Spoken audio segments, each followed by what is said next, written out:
Bonjour à tous, c'est Cathy. Aujourd'hui, je vous fais une petite vidéo, pardon, pour vous parler de développement personnel.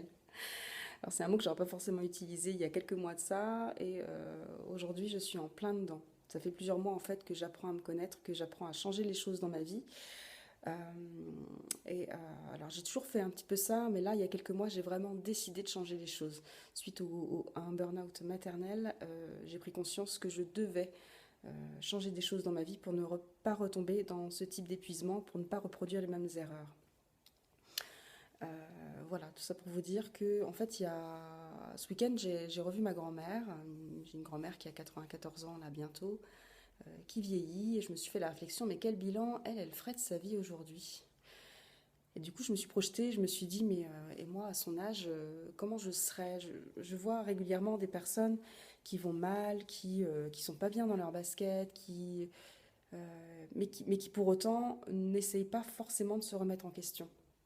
Ou en tous les cas, qui trouvent pas les clés pour se remettre en question. Euh, Là, l'idée aujourd'hui, ce que je fais moi depuis plusieurs mois, c'est d'aller regarder dans les angles morts. J'ose aller voir en fait ce qui coince, et ce qui fait que j'avance pas. J'ose aller voir dans des endroits où j'aurais pas osé aller voir avant, des endroits où ça fait un peu mal, où c'est désagréable, où on n'a pas envie en fait forcément de savoir pourquoi on agit ainsi.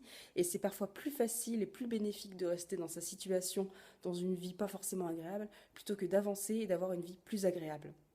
Parce que avancer, ça veut dire justement aller voir dans ces angles morts, aller, aller se confronter au regard des autres, euh, prendre de la hauteur et se regarder en face en fait.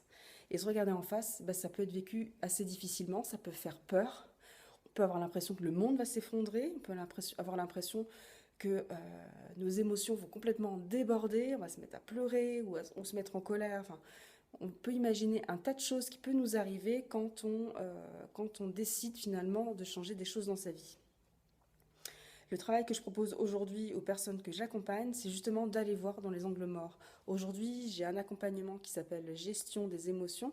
Et dans cet accompagnement-là, l'idée, c'est d'aller regarder l'émotion qui pose problème et de faire en sorte de mieux la gérer, ou en tous les cas, d'aller voir qu'est-ce qui fait que cette émotion, elle apparaît et qu'est-ce qui fait qu'elle est décuplée à ce moment-là. Comment on peut faire autrement? Et j'ai un autre programme qui est sur plusieurs mois et là l'idée c'est de transformer en fait entièrement sa vie, hein, pour aller mieux, pour être absolument bien dans ses baskets, pour retrouver un équilibre que l'on cherche tant. Entre sa vie de femme, entre sa vie de mère, entre sa vie amoureuse, voilà, enfin, partout quoi. Et ça, cet équilibre, moi je suis en plein dans ce travail-là, de trouver cet équilibre qui n'est pas parfait. J'ai déjà fait une vidéo là-dessus. Mais en tous les cas, cet équilibre, je le trouve. Et c'est pas forcément facile tous les jours, c'est ça qu'il faut bien comprendre. C'est pas forcément facile, il n'y a rien de magique, ça se travaille. Euh, mais vous verrez que tous les bénéfices que vous en tirez, en fait, sont juste extraordinaires et c'est juste kiffant d'avoir une vie qui nous ressemble davantage, d'être finalement la meilleure version de soi-même. Voilà, sur ce, je vous dis à très vite et je vous souhaite une très belle fin de journée. Salut!